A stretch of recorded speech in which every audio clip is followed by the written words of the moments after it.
അല്ലാഹു സുബ്ഹാനഹു വ തആല നമ്മുടെ ഒരുമിച്ച് കൂടലിനെ നാളെ പരലോകത്ത് ഉപകാരപ്പെടുന്ന കർമ്മമായി സ്വീകരിക്കുമാറാകട്ടെ. നമ്മൾ കഴിഞ്ഞ 2-3 ആഴ്ചകളിലായി പ്രവാചകന്റെ അറഫ പ്രഭാഷണത്തെ കുറിച്ചാണ് പറഞ്ഞുകൊണ്ടിരുന്നത്.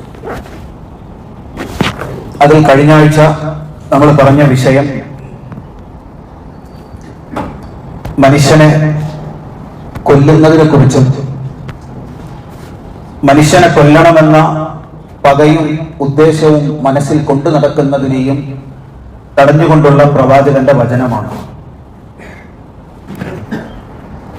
അതിൽ ചില തെറ്റിദ്ധാരണകൾ മാറ്റുന്നതിനു വേണ്ടി നമുക്ക് കുറെ ചരിത്രം പറയേണ്ടി വന്നു. കഴിഞ്ഞ ആഴ്ചയിൽ മുൻകാലങ്ങളിൽ പറ്റിപ്പോയ അബദ്ധങ്ങൾ, മുൻകാലങ്ങളിൽ സംഭവിച്ചു പോയ അപകടങ്ങളിൽ നിന്ന് മനുഷ്യൻ സുരക്ഷിതമാകാൻ ഏറ്റവും നല്ല മാർഗം ചരിത്രത്തിൽ നിന്ന് പാഠം ഉൾക്കൊണ്ട് മനുഷ്യൻ നേർവഴിയിലേക്ക് നയിക്കപ്പെടുക എന്നുള്ളതാണ്. നബി തങ്ങൾ സല്ലല്ലാഹു അലൈഹി വസല്ലമ തങ്ങളുടെ ഹദീസിൽ കാണാം, ലാ യുൽദഖുൽ മുഅ്മിനു മിൻ ജുഹരിൻ വാഹിദിൻ മർറതൈൻ. ഒരു ശരിയായ വിശ്വാസി അവൻ ഒരേ മാളത്തിൽ നിന്ന് 2 പ്രാവശ്യം ഒരു പാമ്പിന്റെ കടി ഏൽക്കുകയില്ല എന്ന് പറഞ്ഞാൽ, ചരിത്രത്തിൽ മനുഷ്യരാശിക്ക് പറ്റിപ്പോയ അബദ്ധങ്ങളെ കുറിച്ച് മനസ്സിലാക്കുമ്പോൾ ഇനി ഒരിക്കലും അങ്ങനത്തെ ഒരു അബദ്ധം, നമ്മൾ കഴിഞ്ഞ ആഴ്ച പറഞ്ഞതുപോലത്തെ മഹാദുരന്തങ്ങൾ, കൂട്ടക്കൊലകൾ, മനുഷ്യന്റെ മാനവും രക്തവും ശരീരവും വേദനയും വിയർപ്പും കുടുംബവും സമ്പാദ്യവും ഒക്കെ വിലയില്ലാത്തതായി ഭൂമിയിൽ ചിന്നിച്ചിതറി കിടക്കേണ്ടി വന്നതുപോലത്തെ അവസ്ഥകൾ ഇനി ഭാവിയിൽ ആവർത്തിക്കാതിരിക്കുക എന്ന ഒരു ലക്ഷ്യമാണ് ലോകത്ത് ഇതിനെക്കുറിച്ചുള്ള ചരിത്ര പഠനങ്ങളും ചരിത്ര വിവരണങ്ങളും കൊണ്ട് ലക്ഷ്യമാക്കുന്നത്. നമ്മൾ പ്രത്യേകം മനസ്സിലാക്കേണ്ട കാര്യം, അള്ളാഹുവിന്റെ റസൂൽ അറഫ പ്രഭാഷണത്തിൽ ഊന്നൽ കൊടുത്ത് പറഞ്ഞ ഒരു വിഷയം മനുഷ്യന്റെ ജീവനെ കുറിച്ചാണ്, മനുഷ്യന്റെ അസ്തിത്വത്തെ കുറിച്ചാണ്. അല്ലാഹു തആല ഭൂമിയിൽ ഒരു മനുഷ്യനെ സൃഷ്ടിച്ചു. മുഴുവൻ മനുഷ്യർക്കും ഒരേ സ്ഥാനമാണ്, ഒരേ വിലയാണ് അള്ളാഹുവിന്റെ മുമ്പിൽ. മുഴുവൻ മനുഷ്യരുടെയും ജീവനും ഒരേ വിലയാണ് അള്ളാഹുവിന്റെ മുമ്പിൽ എന്ന് അറഫ പ്രഭാഷണത്തിലൂടെ അള്ളാഹുവിന്റെ റസൂൽ നമ്മളെ പഠിപ്പിച്ചു. എങ്കിൽ ഇന്ന് മനുഷ്യന്റെ ജീവന് മനുഷ്യൻ വില കൽപ്പിക്കാത്ത ഒരു വല്ലാത്ത കാലത്തിലൂടെയാണ് നമ്മൾ കടന്നു പോകുന്നത്. ഹദീസിൽ ലോകാവസാനത്തിന്റെ അടയാളങ്ങളെ കുറിച്ച് പറയുന്ന സ്ഥലത്ത് യഖ്ഫുറുൽ ഖത്ൽ, കൊലപാതകങ്ങൾ, ആത്മഹത്യകളും മനുഷ്യൻ സ്വന്തമായി മനുഷ്യന്റെ ജീവൻ ഇല്ലാതാക്കി കളയുന്ന പ്രവണതയും, മനുഷ്യൻ മറ്റുള്ളവന്റെ ജീവൻ ചെറിയ കാരണങ്ങൾക്ക് പോലും അപഹരിച്ചെടുക്കുന്ന പ്രവണതയും ലോകത്ത് വർദ്ധിക്കും ഈ ലോകത്തിന്റെ അവസാനത്തിന് മുമ്പ് എന്ന് പ്രവാചകൻ പറയുന്നു. എന്നിട്ട് പറഞ്ഞു, ലാ യദ്രിൽ ഖാതിൽ, അന്നത്തെ കൊലപാതകങ്ങളുടെ പ്രത്യേകത, കൊല്ലുന്നവൻ അറിയില്ല എന്തിനാണ് ഞാൻ ഇവനെ കൊല്ലുന്നത് എന്ന്, കൊല്ലപ്പെടുന്നവനും അറിയില്ല ഞാൻ എന്തിന്റെ പേരിലാണ് കൊല്ലപ്പെടുന്നത് എന്ന്. നമ്മൾ ആലോചിക്കണം, ഇന്ന് മനുഷ്യനെ കൊല്ലുന്നത് വെറും നിസാരമായ കാരണങ്ങൾക്ക്.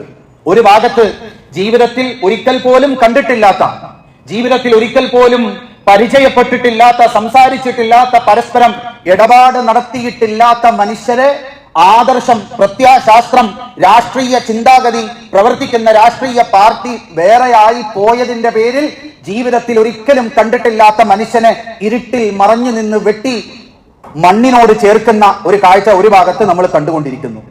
വേറൊരു ഭാഗത്ത് കേവലം പറഞ്ഞു തീർക്കേണ്ട വിഷയങ്ങളിൽ, ഹോട്ടലിൽ ഭക്ഷണം കഴിച്ചിട്ട് ബില്ല് കൊടുക്കുമ്പോ 10 രൂപയോ 15 രൂപയോ അങ്ങോട്ടോ ഇങ്ങോട്ടോ കൂടിയോ കുറഞ്ഞു പോവുകയോ കണക്കിൽ തെറ്റുപറ്റി പോവുകയോ ചെയ്താൽ 1-2 വാക്ക് പറഞ്ഞ് മൂന്നാമത് അരയിൽ സൂക്ഷിച്ചിരിക്കുന്ന കത്തിയെടുത്ത് ഹോട്ടൽ ഉടമയുടെ അടിവയറ്റിലേക്ക് കുത്തിക്കയറ്റുന്ന മയക്കുമരുന്നുകൾക്ക് അടിമയായ യുവാക്കൾ മറ്റൊരു ഭാഗത്ത്.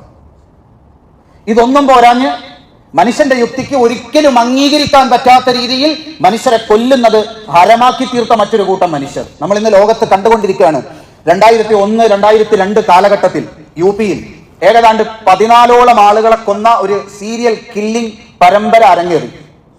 അപ്പൊ അതില് രാജാ കലന്തർ എന്ന് പറയുന്ന പ്രതിയെ പിടികൂടി. ഇയാൾ ഏതാണ്ട് 14 ആളുകളെ കൊന്നിട്ടുണ്ട് എന്നാണ് FIR ഉള്ളത്. പക്ഷെ കോടതിയിലെല്ലാം തെളിയിക്കാൻ പറ്റിയില്ല.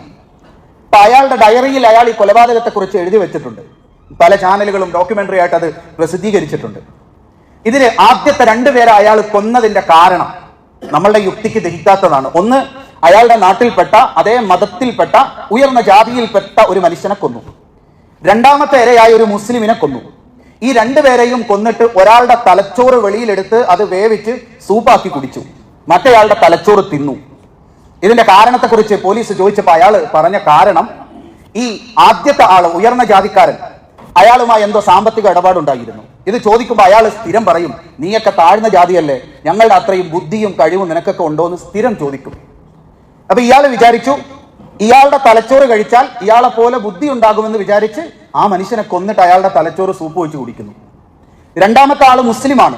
ഇയാളും പൈസ കടം മേടിച്ചിട്ട് തിരിച്ചു ചോദിച്ചപ്പോൾ പറഞ്ഞു, എനിക്ക് മന്ത്രവാദം അറിയാം, നീ ഇനിയും കാശ് തിരിച്ചു ചോദിച്ചാൽ, കടം കൊടുത്ത കാശ് തിരിച്ചു ചോദിച്ചാൽ മന്ത്രവാദം ചെയ്ത് നിന്നെ ഒതുക്കിക്കളയും. അപ്പൊ ഇയാൾ വീട്ടിൽ പോയി ആലോചിച്ചു, ഈ മന്ത്രവാദത്തിന്റെ സിദ്ധി ഇയാളുടെ തലച്ചോറിന്റെ ഏത് ഭാഗത്തായിരിക്കും ഇരിക്കുന്നത്. അയാളെയും കൊന്നു, എന്നിട്ട് അയാളുടെ തലച്ചോറ് കഴിച്ചു, ഇയാളുടെ തലച്ചോറിലുള്ള മന്ത്രവാദത്തിന്റെ സിദ്ധി തനിക്ക് കിട്ടുന്നതിന് വേണ്ടി. ഇങ്ങനെ പല രൂപത്തിൽ മനുഷ്യനെ കൊല്ലുന്ന കാലം, കൊല്ലുന്നവൻ അറിയില്ല എന്തിനു കൊല്ലുന്നു, കൊല്ലുന്നവൻ അറിയില്ല, തിരിച്ചറിയാൻ സാധിക്കുന്നില്ല. ഈ മനുഷ്യനും തന്നെ പോലെ കുടുംബമുള്ള, ഭാര്യയുള്ള, മക്കളുള്ള ഒരു പിതാവാണെന്നും ഇയാൾ കൊല്ലപ്പെട്ടാൽ താൻ കൊല്ലപ്പെടുമ്പോ തന്റെ മക്കൾക്കും കുടുംബത്തിനും വരുന്ന വേദനയും വിഷമവും എത്രയാണോ അതേ വേദന ഈ കുടുംബവും അനുഭവിക്കുമെന്ന് തിരിച്ചറിവ് പോലും ഇല്ലാതെ മനുഷ്യനെ കൊല്ലുന്ന കാലം ഖിയാമത്തിന് മുമ്പ് വരുമെന്ന് അള്ളാഹുവിന്റെ റസൂല് പറയുകയാണ്. കൊല്ലപ്പെടുന്നവനും അറിയില്ല താൻ എന്തിനാണ് കൊല്ലപ്പെടുന്നത്, കൊല്ലപ്പെടാൻ മാത്രം ഞാൻ എന്ത് തെറ്റ് ചെയ്തു എന്ന് ചിന്തിക്കുന്ന നേരത്തിനുള്ളിൽ മനുഷ്യനെ വെട്ടിക്കൊല്ലുന്ന ഒരു കാലഘട്ടത്തിലൂടെയാണ് നമ്മൾ കടന്നുപോയിക്കൊണ്ടിരിക്കുന്നത്. അതിനേക്കാൾ ഉപരി സ്വയം ചെറിയ എന്തെങ്കിലും കാരണങ്ങൾക്ക് വേണ്ടി സ്വന്തം ജീവൻ എടുക്കുന്ന അവസ്ഥ. അല്ലാഹു തആല മനുഷ്യന് നൽകിയതിൽ ഏറ്റവും വിലപ്പെട്ടതാണ് അവന്റെ ജീവൻ. ഒരു കാരണത്തിന്റെ പേരിലും ഒരു ആവശ്യത്തിന്റെ പേരിലും ഒരു ന്യായീകരണത്തിന്റെ പേരിലും സ്വന്തം ജീവൻ അവസാനിപ്പിക്കുന്ന പ്രവണത ഇസ്ലാം അംഗീകരിച്ചിട്ടില്ല എന്ന് മാത്രമല്ല, അത് അനുവദനീയമാണ് എന്ന ചിന്തയോടുകൂടിയാണ് ചെയ്യുന്നതെങ്കിൽ അവൻ മുർത്തദ്ദായി പോയി എന്നാണ് ഇസ്ലാമിക നിയമം. ഒരു മനുഷ്യൻ ജീവിതത്തിന്റെ സകല പ്രതീക്ഷകളും നഷ്ടപ്പെട്ടു പോയി കോമയിൽ കിടക്കുന്ന അവസ്ഥ, ആ അവസ്ഥയിൽ ഇവൻ ജീവിക്കുന്നത്, ഈ രോഗവുമായി ജീവിക്കുന്നത് മരിക്കുന്നതിനേക്കാൾ പ്രയാസമാണ് എന്ന് തിരിച്ചറിവ് വന്നാൽ പോലും അവന് മരണത്തിന് വിട്ടുകൊടുക്കാൻ, സ്വയം ജീവൻ ഒടുക്കാനോ മരണത്തെ ആഗ്രഹിക്കാനോ പോലും അനുവാദമില്ല. നബിതങ്ങളുടെ കാലത്ത്, ഇസ്ലാമിന്റെ ആരംഭകാലത്ത് ക്രൂര പീഡനങ്ങൾ, മൃഗങ്ങൾ അനുഭവിക്കുന്ന പീഡനങ്ങൾ അനുഭവിച്ച സഹാബാക്കൾ ഉണ്ടായിരുന്നു. ഹുബൈബ് ഇബ്നു അദിയ്, ഖബ്ബാബ് ഇബ്നു അറത്തിനെ പോലത്തെ സഹാബാക്കൾ. അവര് നബിതങ്ങളുടെ മുമ്പിൽ വന്നിട്ട് മുതുക് പൊക്കി കാണിച്ചു കൊടുത്തു. തീച്ചൂളയിലേക്ക് മുതുകെടുത്ത് വെച്ചിട്ട് ആ ശരീരത്തിൽ നിന്ന് ഉരുകിയിട്ട് വരുന്ന ചലം വീണിട്ട് തീക്കട്ടകൾ അണഞ്ഞു പോകുന്ന രീതിയിൽ ക്രൂരമായ പീഡനങ്ങൾ. എന്നിട്ടൊരു വാക്ക് പറഞ്ഞു, അള്ളാഹുവിന്റെ റസൂലെ, മരണത്തെ ആഗ്രഹിക്കുന്നതിനെ തൊട്ട് തങ്ങൾ ഞങ്ങളെ തടഞ്ഞില്ലായിരുന്നെങ്കിൽ ഞാൻ അള്ളാഹുവിനോട് പ്രാർത്ഥിക്കുമായിരുന്നു, അള്ളാഹുവെ എന്നെ നീ മരിപ്പിക്കണമേ എന്ന്. ഈ സമയത്ത് പോലും ഇസ്ലാം അനുവദിച്ചിട്ടില്ല എന്ന് മാത്രമല്ല, അള്ളാഹുവിന്റെ റസൂല് പറഞ്ഞു, ഒരു മനുഷ്യൻ ജീവിതത്തിൽ ഇനി ജീവിക്കുന്നതിനേക്കാൾ നല്ലത് മരിക്കലാണ് എന്ന്, അവന്റെ ആരോഗ്യം ഇനി തിരിച്ചു ലഭിക്കാത്ത രീതിയിൽ നഷ്ടപ്പെട്ട മാരകമായ രോഗങ്ങൾക്ക് അടിമപ്പെട്ടാൽ പോലും അവസാനത്തിൽ അള്ളാഹുവിനോട് പ്രാർത്ഥിക്കാൻ അനുവാദമുള്ള വാക്ക് അല്ലാഹുമ്മ ഇൻ കാനത്തിൽ ഹയാതു ഖൈറൻ ലി ഫഅഹ്യിനി, അള്ളാഹുവേ എനിക്ക് ജീവിതമാണ് നന്മയെന്ന് നീ ഉദ്ദേശിക്കുന്നെങ്കിൽ എന്നെ ജീവിപ്പിക്കണം, അല്ല എങ്കിൽ നീ എന്നെ നല്ല അവസ്ഥയിൽ മരിപ്പിക്കണം എന്നല്ലാതെ ഒരു മനുഷ്യനും മരണത്തെ ആഗ്രഹിക്കാൻ പോലും പാടില്ല. പിന്നെയല്ലേ സ്വയം ജീവൻ അവസാനിപ്പിക്കുന്നത്. ഇതാണ് അറഫ പ്രസംഗത്തിലെ രണ്ടാമത്തെ വാചകത്തിലൂടെ അള്ളാഹുവിന്റെ റസൂല് ഓർമ്മപ്പെടുത്തുന്നത്. മനുഷ്യന്റെ അസ്തിത്വത്തിന്, ജീവന്, മനുഷ്യൻ എന്ന നിലയിൽ അവന്റെ വ്യക്തിത്വത്തിന് അള്ളാഹുവിന്റെ മുമ്പിൽ വലിയ സ്ഥാനമുണ്ട്. യാ ബനി ആദം, അല്ലയോ ആദമിന്റെ മക്കളെ എന്ന് അള്ളാഹു തആല ആരെയൊക്കെ വിളിച്ചിട്ടുണ്ടോ, ഭൂമിയിൽ മനുഷ്യവംശത്തിൽ നിന്ന് ജനിക്കുന്ന ആരൊക്കെയുണ്ടോ അവരുടെ മുഴുവൻ ജീവന് വലിയ വിലയാണ്.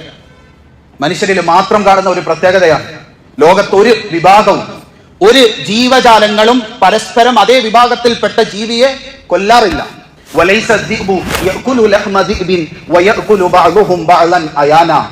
ഒരു ചെന്നായയും മറ്റൊരു ചെന്നായയുടെ ഇറച്ചി കഴിക്കൂല, മറ്റൊരു ചെന്നായയെ കൊന്നിട്ട് ഇരയാക്കുകയില്ല. പക്ഷെ മനുഷ്യൻ കാലങ്ങളായി പല കാരണങ്ങളുടെ പേരിൽ കാരണമില്ലാതെ മനുഷ്യനെ കൊന്നുകളയുന്ന, ഇരയാക്കി കളയുന്ന, മനുഷ്യനെ തന്റെ ഉപജീവന മാർഗത്തിന് വേണ്ടി കൊന്നുകളയുന്ന അവസ്ഥ മനുഷ്യരുടെ ഇടയിലും മാത്രമുള്ള പ്രത്യേകതയാണ്. ലോകത്ത് നടക്കുന്ന സകലമാന കൊലപാതകങ്ങളെ കുറിച്ചും മുസ്ലിമാകട്ടെ അമുസ്ലിമാകട്ടെ ഏത് വിഭാഗത്തിൽപ്പെട്ട മനുഷ്യരാകട്ടെ ഒറ്റ കാഴ്ചപ്പാടാണ് അള്ളാഹുവിന്റെ റസൂൽ സല്ലല്ലാഹു അലൈഹി വസല്ലമ തങ്ങളുടെ പ്രസംഗത്തിൽ. നമ്മൾ കഴിഞ്ഞ ആഴ്ച കുറെ വംശഹത്യയുടെ ചരിത്രങ്ങൾ പറഞ്ഞു. ഇന്ന് നമ്മളുടെ രാജ്യത്തിലേക്ക് തിരിഞ്ഞു നോക്കുന്ന സമയത്ത് അതിന് സമാനമായ രീതിയിലുള്ള ചുറ്റുപാടുകൾ രാജ്യത്തിന്റെ പല മേഖലകളിൽ നിന്നും അതിന് സമാനമായ രീതിയിലുള്ള പ്രവൃത്തികളും പ്രകടനങ്ങളും നമ്മൾ കണ്ടുകൊണ്ടിരിക്കുകയാണ്. കഴിഞ്ഞ വർഷം ലോകത്ത് വംശഹത്യകളെ കുറിച്ച് പഠിക്കുന്ന റിസർച്ച് നടത്തുന്ന സ്കോളേഴ്സ് ഉണ്ട്. International scholars of genocide studies. അതിന്റെ സ്ഥാപകനും മുൻ പ്രസിഡന്റുമായിരുന്ന ഡോക്ടർ ഗ്രിഗറി എച്ച് സ്റ്റാൻറ്റൺ അദ്ദേഹം ഒരു പ്രസ്താവന നടത്തി. വലിയ ചർച്ചകളൊക്കെ നമ്മുടെ നാട്ടിൽ നടന്നു. അദ്ദേഹം ജനോസൈഡ് വാച്ച് എന്ന് പറഞ്ഞൊരു സംഘടന രൂപീകരിച്ചിട്ടുണ്ട്. ഒരു നാട്ടിൽ വംശഹത്യ നടക്കുന്നതിന്റെ, മനുഷ്യനെ, ഏതെങ്കിലും ഒരു വിഭാഗത്തിൽപ്പെട്ട മനുഷ്യൻ മറ്റു മനുഷ്യരെ കൊല്ലുന്നതിന്റെ ഘട്ടങ്ങൾ, അതിനെ 10 ഘട്ടങ്ങളായിട്ട് അദ്ദേഹം തിരിച്ചിട്ടുണ്ട്. അതില് ഇന്ത്യ രാജ്യം 5ാമത്തെ ഘട്ടവും കഴിഞ്ഞു. ഏത് നിമിഷവും മനുഷ്യർ മതത്തിന്റെ പേരിൽ തമ്മിലടിക്കുന്ന ഒരു സാഹചര്യം ഇന്ത്യയിൽ ഉണ്ടാകാമെന്ന് അദ്ദേഹം ഒരു പ്രസ്താവന നടത്തി. നമ്മൾ കഴിഞ്ഞ ആഴ്ച പറഞ്ഞ ആഫ്രിക്കയിലെ റുവാണ്ടയിലെ അവിടുത്തെ 2 വംശങ്ങൾ തമ്മിൽ നടന്ന വംശഹത്യ, അതിനെക്കുറിച്ചും അതിനു മുമ്പ് അദ്ദേഹം ഇങ്ങനെ ഒരു പ്രവചനം നടത്തിയിരുന്നു. പ്രവചനമല്ല, സയന്റിഫിക്കായ പഠനത്തിന്റെ അടിസ്ഥാനത്തിൽ, അവർക്ക് കിട്ടിയ വിവരങ്ങളുടെ അടിസ്ഥാനത്തിൽ ആഴത്തിൽ പഠിച്ച് സയന്റിഫിക് റിസർച്ച് ആയിട്ട് തന്നെ പബ്ലിഷ് ചെയ്തതാണ്. ഇത് കേൾക്കുമ്പോൾ അല്ലെങ്കിൽ പറയുമ്പോൾ നമ്മുടെ നാട്ടിൽ ഇതൊക്കെ നടക്കുമോ? പറയാനും കേൾക്കാനും നമുക്കൊക്കെ വിഷമമാണ്. അങ്ങനെയൊക്കെ സംഭവിക്കാതിരിക്കട്ടെ എന്നാണ് എന്നും നമ്മളുടെ ആഗ്രഹവും പ്രാർത്ഥനയും. കഴിഞ്ഞ ഒരു മാസത്തിനുള്ളിൽ നമ്മളൊക്കെ പത്രങ്ങളിൽ സാധാരണ നമ്മളുടെ ജീവിതത്തിൽ നമ്മൾ കാണുന്ന കേൾക്കുന്ന വാർത്ത പോലെ കഴിഞ്ഞ 10 വർഷം കൊണ്ട് ആയിത്തീർന്ന ഒരു വാർത്തയുണ്ട്. ആൾക്കൂട്ട കൊലപാതകം. ആൾക്കൂട്ട കൊലപാതകം. ഇതിനൊരു പ്രത്യേകതയുണ്ട്. ഇന്ത്യയിൽ നടന്ന മുഴുവൻ ആൾക്കൂട്ട കൊലപാതകത്തിലും ഇരകളാകുന്നത് ഒന്നെങ്കിൽ ന്യൂനപക്ഷ വിഭാഗങ്ങളിൽ പെട്ട മതക്കാർ, അതിൽ കൂടുതലും മുസ്ലിമീങ്ങൾ, അല്ലെങ്കിൽ ദളിതരായ ആളുകൾ. ഇവര് മാത്രം ഇരകളാക്കപ്പെടുന്ന തുടക്കകാലത്ത് 2015 അഖ്ലാഖിനെ വീട്ടിൽ കയറി അടിച്ചു കൊന്ന സമയത്ത് വലിയ വിവാദവും വാർത്തയുമായി നമ്മളൊക്കെ കണ്ടിരുന്ന, ചർച്ച ചെയ്തിരുന്ന ഒരു കാര്യം ഇന്ന് നമ്മളുടെ ജീവിതത്തിൽ സാധാരണ നടക്കുന്ന ഒരു വാർത്ത പോലെയായി. കഴിഞ്ഞ ഒരു മാസത്തിന്റെ ഇടയിൽ ഇന്ത്യ രാജ്യത്തിന്റെ പല ഭാഗങ്ങളിൽ സ്പോട്ടിൽ കൊല്ലപ്പെട്ട, റിപ്പോർട്ട് ചെയ്യപ്പെട്ട ആൾക്കൂട്ട കൊലപാതകം 6 എണ്ണമാണ്. കഴിഞ്ഞ 23-ാം തീയതി ഗുജറാത്തിൽ ക്രിക്കറ്റ് കളി കാണാൻ പോയ ഒരു 23 വയസ്സുകാരൻ, ഒരു ബന്ധവും ഇതുമായിട്ടോ ഇല്ലാത്ത ഒരു മനുഷ്യൻ ആൾക്കൂട്ട ആക്രമണത്തിൽ കൊല്ലപ്പെട്ടു. അയാളുടെ ഭാര്യ ഗർഭിണിയാണ്. അതിനു മുമ്പ് 2 സ്ഥലത്ത് പള്ളിയിലെ ഇമാമുകൾ, അതിനു മുമ്പ് മറ്റൊരു സംസ്ഥാനത്ത് കഴിഞ്ഞ ഒരു മാസത്തിന്റെ ഇടയിൽ നടന്നതാണ്. ഒരു ലോറിയിൽ കന്നുകാലിയെ കൊണ്ടുപോകുന്നു എന്നതിന്റെ പേരിൽ 3 ചെറുപ്പക്കാരെ, 25 വയസ്സിൽ താഴെയുള്ള 3 ചെറുപ്പക്കാരെ ആൾക്കൂട്ട ആക്രമണവും വിചാരണയും നടത്തി സ്പോട്ടിൽ ആക്രമണത്തിൽ കൊല്ലപ്പെട്ടു. ഈ കഴിഞ്ഞ ദിവസവും ഇന്നലെയും രാജസ്ഥാനിൽ നിന്ന് പഞ്ചാബിലേക്ക് ലോറിയിൽ നാരങ്ങ കൊണ്ടുപോയ 2 പേരെ തടഞ്ഞു നിർത്തി ആക്രമിച്ചു. ചെക്ക് പോസ്റ്റിൽ വെച്ച് അവസാനം പോലീസ് ഹോസ്പിറ്റലിൽ കൊണ്ടുപോകേണ്ടി വന്നു. നാരങ്ങ കൊണ്ടുപോയപ്പോ അത് പശുക്കടത്താണ് എന്ന് പറഞ്ഞ് കൊല്ലുന്ന രീതിയിലുള്ള കാഴ്ചകൾ നമ്മൾ കണ്ടുകൊണ്ടിരിക്കുകയാണ്. നമുക്കിത് കേൾക്കലും പറയലും ബുദ്ധിമുട്ടാണെങ്കിലും യാഥാർത്ഥ്യങ്ങളെ തിരിച്ചറിയുക എന്നുള്ള ഒരു ബാധ്യത നമുക്കുണ്ട്. നമ്മളിവിടെ മനസ്സിലാക്കേണ്ടത്, ലോകത്തെവിടെല്ലാം ഇങ്ങനത്തെ വംശീയതകൾ അല്ലെങ്കിൽ ജനോസൈഡുകൾ, വർഗീയമായി ചേരിതിരിഞ്ഞ് ഏതെങ്കിലും ഒരു ന്യൂനപക്ഷത്തെ ടാർഗറ്റ് ചെയ്ത് ആക്രമിക്കൽ ലോകത്തെവിടൊക്കെ നടന്നിട്ടുണ്ടോ അതിൽ അക്രമികളും പ്രതികളും, 2 പേരും, അക്രമികളും പ്രതികളും ഇരകളും എല്ലാവരും ഏതെങ്കിലും ഒരു അധികാര കേന്ദ്രത്തിന്റെ, ഒരു മാസ്റ്റർ ബ്രെയിന്റെ ഇരകളായിരിക്കും. ഈ ആക്രമിച്ചവർക്കും കൊല്ലപ്പെട്ടവർക്കും ഒരു ലാഭവുമില്ല.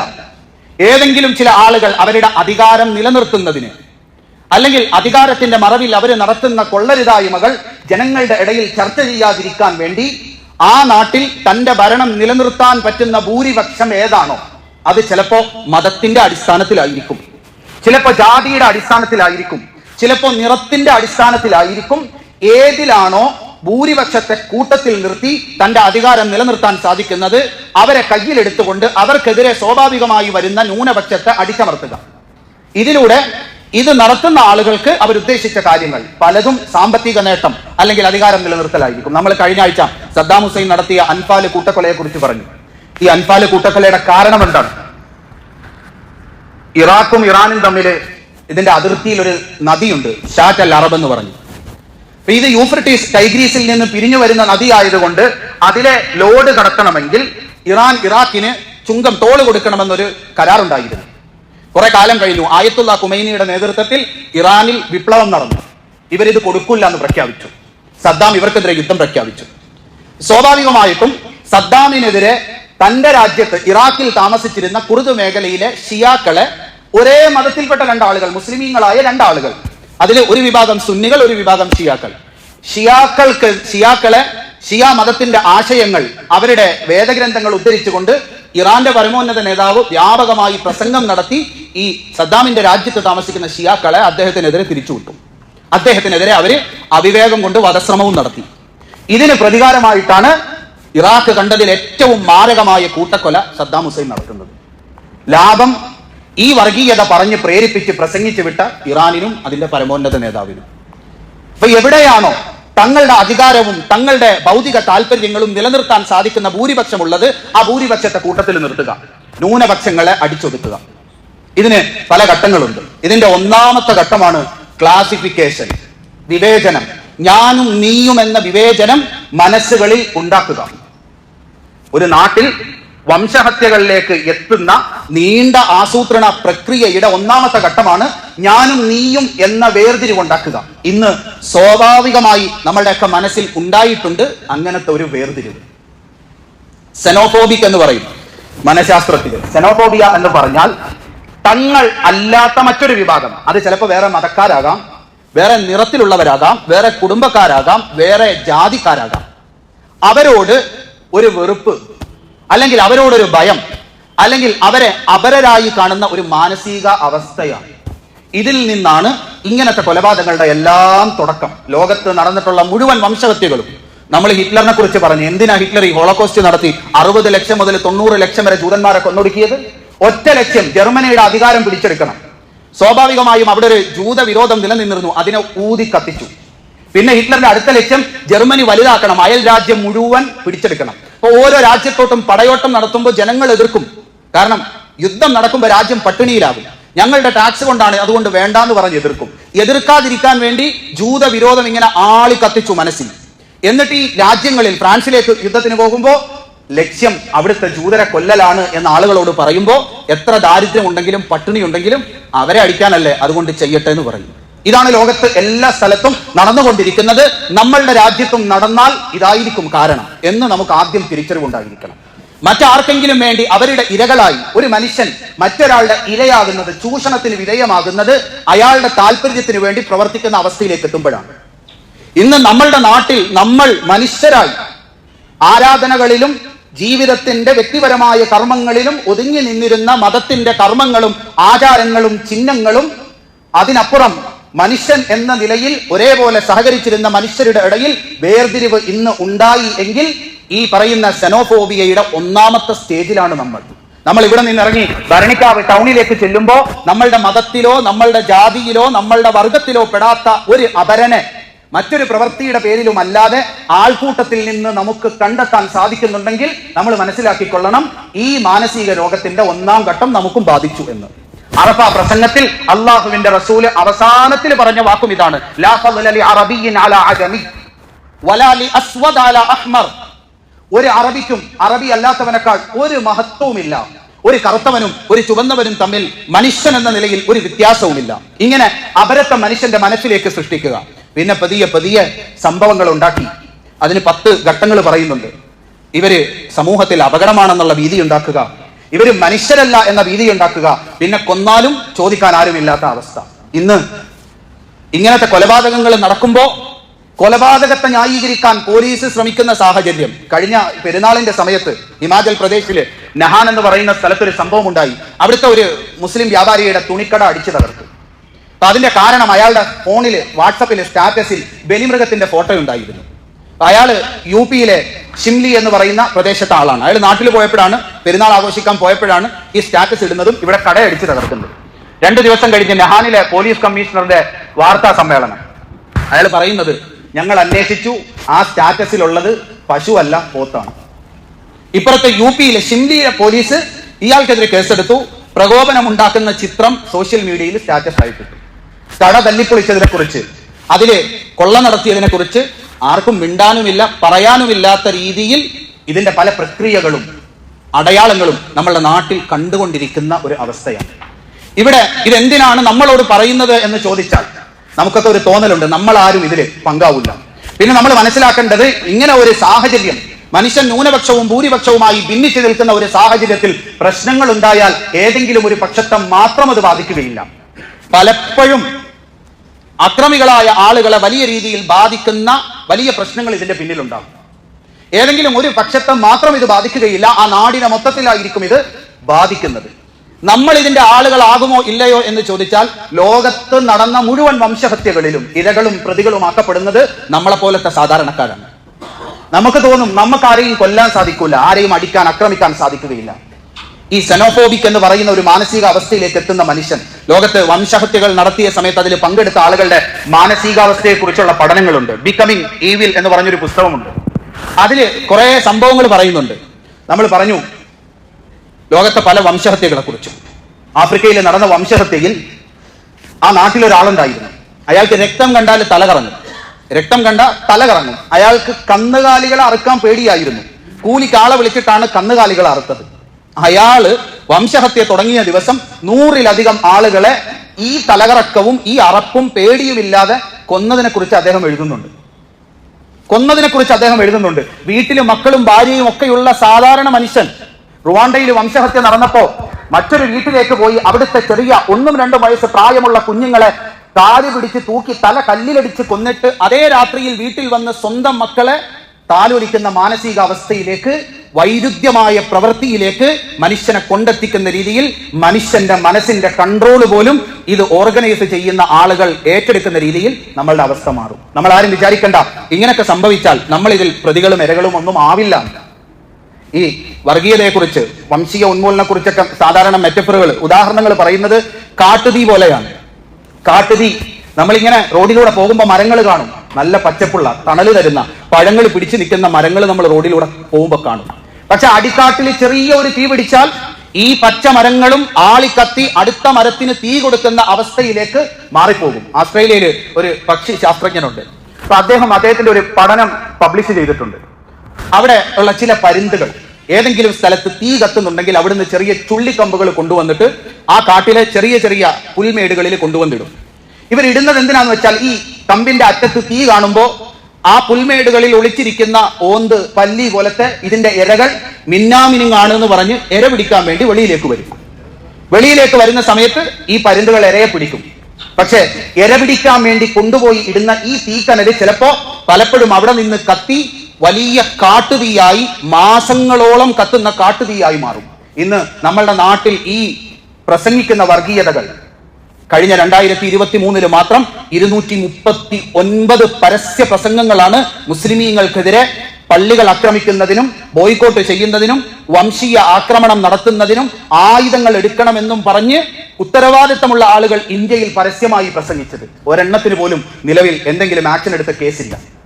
അപ്പൊ പരുന്ത് തന്റെ ഇര പിടിക്കാൻ വേണ്ടി ചുള്ളിക്കമ്പിന്റെ അറ്റത്തുള്ള തീ കൊണ്ടുപോയി ഇടുകയും അത് ആളിക്കത്തി മാസങ്ങൾ നീണ്ടു നിൽക്കുന്ന കാട്ടുതീയായി പോകുന്നത് പോലെയാണ് ഒരു നാട്ടിൽ വംശഹത്യ നടക്കുന്നത്. പലരും ഇര പിടിക്കാൻ വേണ്ടി, അധികാരം നിലനിർത്താൻ വേണ്ടി നമ്മളുടെ മുമ്പിലേക്ക് ഇടുന്ന ചെറിയ വാക്കുകൾ. നമ്മൾ കഴിഞ്ഞ ആഴ്ച നെല്ലി കലാപത്തെക്കുറിച്ച് പറഞ്ഞു. നെല്ലി കലാപത്തെക്കുറിച്ച് വായിക്കുമ്പോൾ നമ്മളുടെ പഴയ പ്രധാനമന്ത്രി വാജ്പേയി, അദ്ദേഹം ഒരിക്കൽ ആസാമിൽ ചെന്നിട്ട് പ്രസംഗിച്ചു. രാജ്യത്ത് വിദേശികൾ വന്നു, സർക്കാരും മിണ്ടുന്നില്ല. പഞ്ചാബിലായിരുന്നു വന്നതെങ്കിൽ ഒന്ന് ആലോചിച്ച് നോക്കിയേ, ഇവരെ വെട്ടി കഷ്ണങ്ങളാക്കിയാണ്.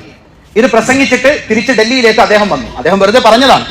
ഈ ഒറ്റ പ്രസംഗത്തിന്റെ പേരിൽ നെല്ലി കൂട്ടക്കൊല ആരംഭിച്ചു. ഒറ്റ ദിവസം കൊണ്ട് 10,000 മനുഷ്യരെ കൊന്നു. ഡൽഹിയിലെത്തിയ വാജ്പേയി ശക്തമായിട്ട് അതിനെ അപലപിച്ചു. ഈ രൂപത്തിൽ കാട്ടുതീ പടരുന്നത് പോലെ പടരും. അതിൽ നമ്മൾ കാണുന്ന പച്ച മരങ്ങൾ തീകളായി കത്തി അടുത്ത മരത്തിന് തീ കൊടുക്കുന്നത് പോലെ നമ്മളാരും ഇതിൽ പങ്കാളികളാവുകയില്ല എന്ന് വിചാരിച്ചിരിക്കുകയാണെങ്കിൽ നമ്മളും ഇതേ അവസ്ഥയിലേക്ക് പെട്ടുപോകുമെന്നാണ് ഇതിനെക്കുറിച്ച് നടന്ന മുഴുവൻ ശാസ്ത്രീയ പഠനങ്ങളും നമ്മളോട് പറയുന്നത്. ഇത് ചിലപ്പോ നമ്മളെ സമൂഹത്തിൽ താൽക്കാലിക ലാഭത്തിന് വേണ്ടി മനസ്സുകളിലേക്ക് നിറച്ചു വെച്ചിരിക്കുന്ന വിഷങ്ങൾ ഏതെങ്കിലും ഒരു വിഭാഗം മാത്രമല്ല, എല്ലാവരും, എല്ലാ മതത്തിന്റെയും നേതാക്കന്മാർ മത്സരിച്ച് വിഷം തുപ്പിക്കൊണ്ടിരിക്കുന്ന ഒരു കാലഘട്ടത്തിലൂടെയാണ്. നമ്മളുടെ പാടങ്ങളും വയലുകളും കാടുകളും ഒക്കെ വെടിമരുന്നുകൾ നിറച്ചു വെച്ചിരിക്കുകയാണ്.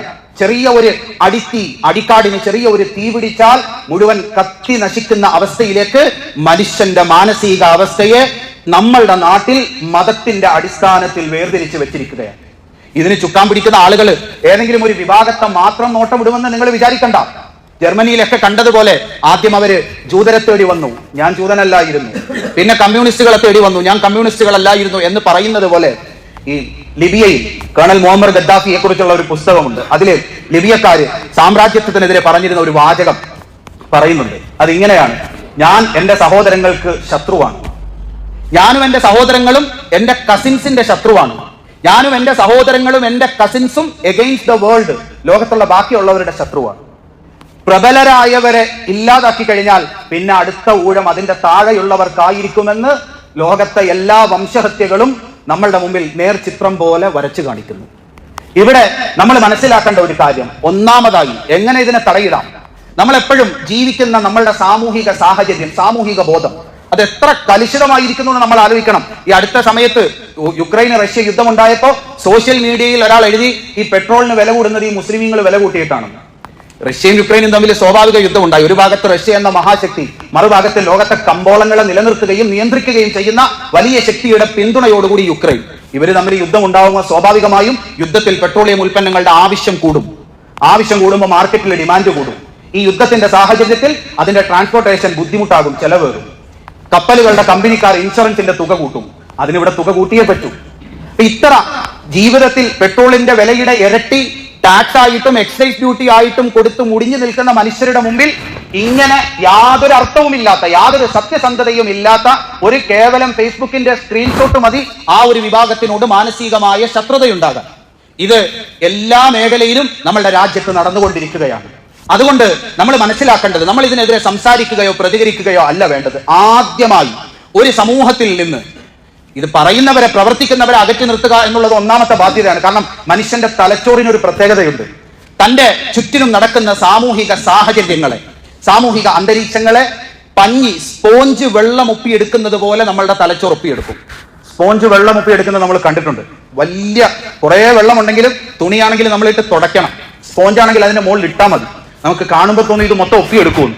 പതിയെ പതിയെ വെള്ളവും സ്പോഞ്ചും നമ്മളും അറിയാതെ ഈ വെള്ളം മൊത്തം സ്പോഞ്ച് വലിച്ചെടുക്കും. എന്ന് പറഞ്ഞതുപോലെ നമ്മളുടെ രാജ്യത്ത് ഇന്ന് കേൾക്കുന്ന ഈ ഹേറ്റ് സ്പീച്ചുകൾ, ഈ വർഗീയ വിഷതുപ്പലുകൾ, സോഷ്യൽ മീഡിയയിൽ കാണുന്ന എന്തിനേയും വർഗീയ കണ്ണുകളോടുകൂടി കാണുന്ന സോഷ്യൽ മീഡിയ ഉപയോഗിക്കുന്ന ആളുകളുടെ പ്രതികരണങ്ങൾ, മീഡിയകൾ നമ്മളുടെ ഇടയിൽ വിതറിക്കൊണ്ടിരിക്കുന്ന വംശീയ വിഷങ്ങൾ, ഇത് മുഴുവൻ ഉണ്ടാക്കുന്ന സാമൂഹിക സാഹചര്യത്തെ നമ്മൾ അറിയാതെ നമ്മളുടെ തലച്ചോറുകൾ ഒപ്പിയെടുക്കുകയും ആ ഒപ്പിയെടുക്കുന്നതിന്റെ അടിസ്ഥാനത്തിൽ സെനോഫോബിയയിലേക്ക് നമ്മൾ പോവുകയും അതിന്റെ അടിസ്ഥാനത്തിൽ നമ്മളുടെ മതത്തിൽ പെടാത്ത ഒരു മനുഷ്യനെ ആൾക്കൂട്ടത്തിന്റെ ഇടയിൽ കണ്ടാൽ അതിൽ നിന്ന് ഒരു അപരനെ കണ്ടെത്താനുള്ള മാനസിക അവസ്ഥയിലേക്ക് നമ്മൾ പോവുകയും ചെയ്യുന്നു എങ്കിൽ നമ്മളുടെ കാടുകളിൽ വെടിമരുന്ന് നിറച്ചു എന്നാണ് അതിന്റെ അർത്ഥം.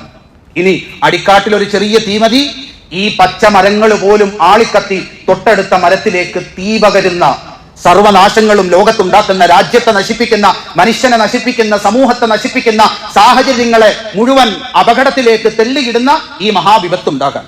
അതുകൊണ്ട് അറഫയുടെ പ്രസംഗത്തിൽ കൊലപാതകത്തെ നബിതങ്ങൾ ഏറ്റവും നികൃഷ്ടമായ രീതിയിൽ വിമർശിക്കുമ്പോൾ അതിന്റെ അവസാനത്തിലെ വാക്കുകൂടി നമ്മൾ മനസ്സിലാക്കണം, നമ്മളുടെ മനസ്സിലേക്ക് കൊണ്ടുവരണം. ഇങ്ങനെ വർഗീയത പറയുന്നവർ, അത് ഏത് മതക്കാരാണെങ്കിലും അകറ്റി നിർത്താതെ, നമ്മളുടെ സാമൂഹിക സാഹചര്യത്തിൽ നിന്ന് നമ്മൾ മാറ്റി നിർത്താതെ നമുക്കിതിൽ നിന്ന് രക്ഷപ്പെടാൻ സാധിക്കുകയില്ല. നമ്മളുടെ വീട്ടിൽ എലി എന്തെങ്കിലും സാധനങ്ങൾ കരണ്ട്, നമ്മൾ ഈ സാധനങ്ങൾ പുറത്തിട്ടിട്ട് അത് പോളിഷ് ചെയ്യും, അത് വൃത്തിയാക്കും. എലി അകത്തുള്ളിടത്തോളം നമ്മൾ എത്ര വൃത്തിയാക്കിയാലും ഇത് വൃത്തിയാവില്ല. ആദ്യം ചെയ്യേണ്ട പണി എലിയെ പുറത്താക്കുക എന്നുള്ളതാണ്. എന്ന് പറഞ്ഞതുപോലെ ഇത്തരം അപകടകരമായ സാഹചര്യത്തിലേക്ക് എന്തിനേയും വിവേചനത്തിന്റെ കണ്ണുകൊണ്ട് കാണാനും കേൾക്കാനും പഠിപ്പിക്കുന്ന മാധ്യമങ്ങൾ, അങ്ങനത്തെ പ്രാസംഗികർ, അങ്ങനത്തെ മതപണ്ഡിതന്മാർ, അങ്ങനത്തെ രാഷ്ട്രീയ നേതാക്കന്മാരെ നമ്മളുടെ ജീവിതത്തിൽ നിന്ന് അകറ്റി നിർത്തിയില്ല എങ്കിൽ ന്യൂനപക്ഷവും ഭൂരിപക്ഷവും രാജ്യത്തിലെ മുഴുവൻ ജനങ്ങളും ഇത്തരം അപകടങ്ങളിലേക്ക് പോകുമെന്നാണ് അറഫ പ്രസംഗത്തിന്റെ പ്രധാനപ്പെട്ട പോയിന്റ്. എന്താണെന്ന് ചോദിച്ചാൽ, വിശാലമായ അറഫ പ്രഭാഷണത്തിൽ ഊന്നി പറയുന്ന കാര്യം ഇതാണ്: മനുഷ്യന്റെ ഇടയിൽ ജാതിയോ മതമോ, മതമാണെങ്കിൽ പിന്നെയും മാറി രക്ഷപ്പെടാമെന്ന് പറയാം, ജാതിയുടെ അടിസ്ഥാനത്തിൽ അല്ലെങ്കിൽ വംശീയതയുടെ അടിസ്ഥാനത്തിൽ. ഇപ്പം സുഡാനിൽ ഇന്നും നടന്നുകൊണ്ടിരിക്കുന്ന ടാർഫർ എന്ന് പറയുന്ന പ്രദേശത്ത് നടക്കുന്ന വംശഹത്യ, രണ്ട് മുസ്ലിമീങ്ങളാണ്. ഒന്ന് അറബ് വംശജർ, മറ്റവർ ആഫ്രിക്കൻ വംശജർ. ഈ വംശത്തിന്റെ അടിസ്ഥാനത്തിൽ ശത്രുത വെച്ചാൽ നമുക്ക് പിന്നെ ഒന്നുകൂടെ ജനിച്ച് മാറാൻ പറ്റൂല. ഈ ഏത് അടിസ്ഥാനത്തിലാണെങ്കിലും വിവേചനത്തിന്റെ കണ്ണുകൊണ്ട് മനുഷ്യനെ കാണുന്ന പ്രക്രിയ അവസാനിപ്പിക്കാതെ ഈ ലോകം രക്ഷപ്പെടുകയില്ല, മനുഷ്യർക്ക് സുരക്ഷിതത്വം ലഭിക്കുകയില്ല എന്ന് അറഫ പ്രഭാഷണത്തിലൂടെ അള്ളാഹുവിന്റെ റസൂൽ ഓർമ്മിപ്പിക്കുന്നു. അതുകൊണ്ട് നമ്മളുടെ ജീവിതത്തിൽ ഇങ്ങനത്തെ സാഹചര്യങ്ങളിലേക്ക് നമ്മളെ കൊണ്ടെത്തിക്കുന്ന എല്ലാവിധ സാമൂഹിക ഉപകരണങ്ങളെയും നമ്മളുടെ ജീവിതത്തിൽ നിന്ന് അകറ്റി നിർത്തി മനുഷ്യനായി കാണാൻ, മനുഷ്യന് തന്നെ പോലെ രക്തവും ചോരയും നീരും വേദനയും സന്തോഷവും വികാരങ്ങളും മക്കളും ഭാര്യയും അമ്മയും അച്ഛനും ഒക്കെയുള്ള അതേ മനുഷ്യനായി തന്റെ എതിർ പാർട്ടിയിൽ, തന്റെ എതിർ മതത്തിൽ, തന്റെ എതിർ പ്രത്യയശാസ്ത്രത്തിൽ നിൽക്കുന്ന മനുഷ്യനെ കാണാൻ പഠിക്കലാണ് അള്ളാഹുവിന്റെ റസൂലിന്റെ അറഫ പ്രഭാഷണത്തിന്റെ ഏറ്റവും പ്രധാനപ്പെട്ട ഭാഗം. അള്ളാഹു സുബ്ഹാനഹു